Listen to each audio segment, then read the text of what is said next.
बिहार के भागलपुर में जो पुल बड़े बड़े वाहनों के आवागमन के लिए बनाया जा रहा था वह बनने से पहले ही ढह गया।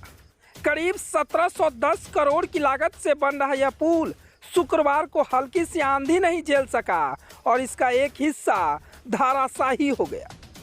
गनीमत यह रही कि आम नागरिक और मजदूर इस हादसे का शिकार होने से बच गया।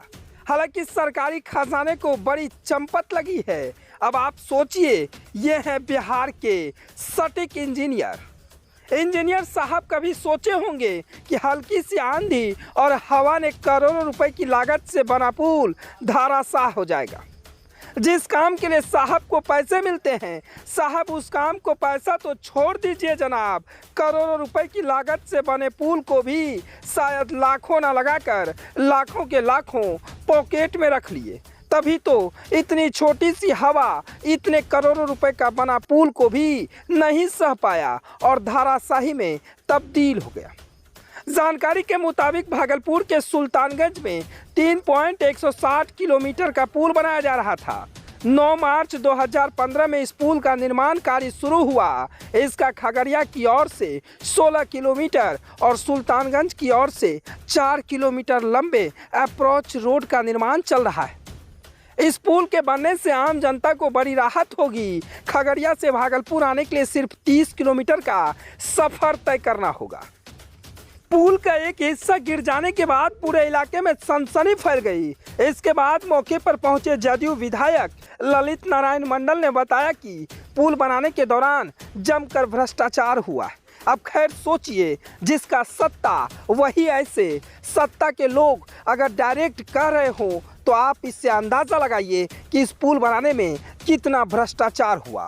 क्योंकि जदयू के एमएलए साहब हैं और जदयू की सरकार भी है, पूरे एनडीए की सरकार बिहार में चल रही है और वही अगर भ्रष्टाचार का आरोप लगा रहा हो तो इससे आप अंदाज़ा लगाइए कि जनता का सेवा और मदद कितना होता होगा।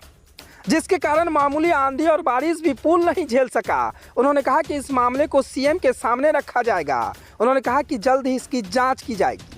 खैर, इस पूरे प्रकरण में ऐसा लगता है कि कहीं कहीं बड़े अधिकारियों की तो मिलीभगत नहीं था, या फिर इंजीनियर साहब सारे पैसे को डकार तो नहीं गए। जांच का भी विषय है। जांच में क्या हो पाएगा यह देखना तो बड़ा दिलचस्प होगा, या फिर ठंडे बिस्ते में सिमट कर रह जाएगा यह भी देखना बड़ा दिलचस्प होगा। भागलपुर से विजय न्यूज के लिए आलोक कुमार की रिपोर्ट।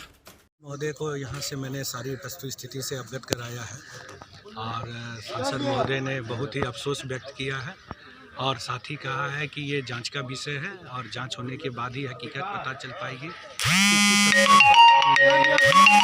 इसकी जो है लापरवाही हुई है और जो भी दोषी होंगे उसके विरुद्ध कड़ी से कड़ी कार्रवाई मतलब उनके द्वारा कही गई है कि करवाई जाएगी।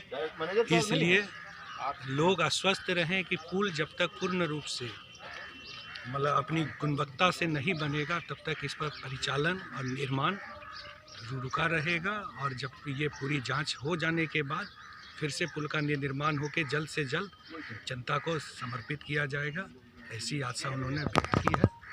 और बहुत जल्द वो अपने से भी इस क्षेत्र में आकर के इस सारी बातों को अपने से देखेंगे और इस पर जिनसे भी बात करनी होगी आवश्यक बात करके आगे की कार्रवाई कराने के लिए निश्चित करेंगे। धन्यवाद। नाम है पवन किसान।